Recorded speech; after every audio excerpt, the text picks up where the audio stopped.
Hey, what's going on, guys? Today I got a game of Team Deathmatch on the map Crash, and I'm going to be using the P90 with the Silencer, Marathon, Stopping Power, and Ninja Pro.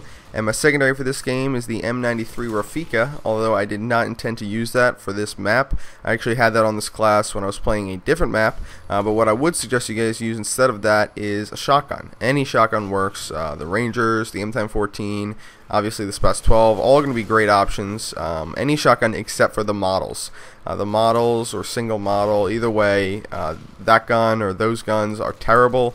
I tried them out about a week ago for the first time since the patch, like 7 months ago, and it was horrific. It was just horrific. And I guarantee you now that I will get several comments telling me that I was wrong, or I am wrong, and that the models are great. I don't know. That just seems to always happen when I insult anything in the game. But anyway, my kill streak setup for this game is the UAV, the Harrier, and the Pavlo. And that might sound a bit odd, me using the UAV. I believe I've only ever used the UAV in one other video ever. And that was a video, I believe my second or third video ever uploaded. And that was a long ass time ago. And the reason why I never use UAV is because I like kill streaks that give me direct kills. I like to see the benefits. I like to reap the benefits of my kill streaks, and I don't want to have to, because like there's always a chance that even with the UAV you'll die. But more often than not, if you have a UAV, that's going to end up being more beneficial than a Predator missile. Sometimes, you know, certain airstrikes, especially when they get shot down. I actually see, believe it or not, I actually see things like Harriers and Pavlos get shot down more than UAVs, and that's pretty shocking to me, considering that it takes less than one clip, I believe, of almost any gun to shoot it down. I know you can shoot it down with 8 FAMAS bursts, a UAV or counter UAV, but people tend to only care about the stuff that's killing them, and people tend to only use the stuff that's getting them direct kills. Like I said, Predators, precision airstrikes, Harriers, stuff like that. Pretty much anything other than the UAV, counter UAV, and EMP. So the reason I'm using the UAV, as I'm sure you're curious, I wouldn't just randomly start using it.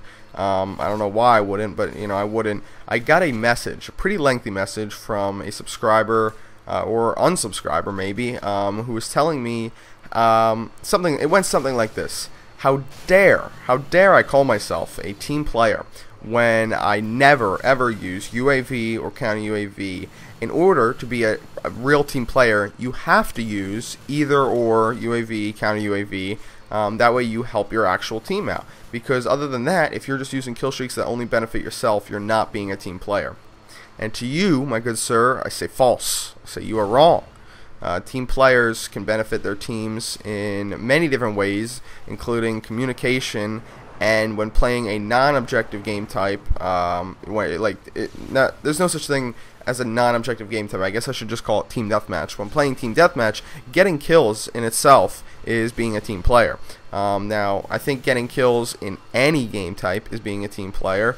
Does not matter whether or not the objective has to do with kills. If you are killing people, it prevents the enemy from being team players. Like the enemy can't do anything for their team if they're dead. But what I'm getting at here is I will admit that you are perhaps a better team player if you do use UAV and counter UAV. It definitely does benefit your entire team, and oftentimes you're going to play on teams where you are the superior player, and you can manage to get those kills without kill streaks, but a lot of those you can manage to get those kills to get you to your kill streaks, but your teammates cannot. And if you can give your teammates the benefit of either being able to see where the enemies are, or not allowing the teammates or not allow the opponents to see where they are, well then oftentimes they will actually be able to do a lot better. So not only will you be able to get the kills that are around you, but if you see a guy all the way across the map on your UAV and you wouldn't ever be able to, you're not gonna run over there just for that one kill. You've got plenty of guys around you.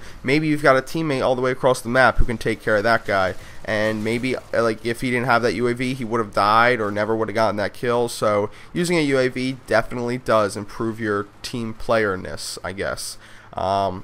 one other thing I want to talk about in this week, or in this commentary. This week I listened to 3 different commentators who said pretty much the exact same thing in their commentaries. I gotta hurry this up. They probably all listened to themselves and they just repeated this, but I heard 3 different commentators say that the P90 does not benefit much from stopping power, and to them I say false.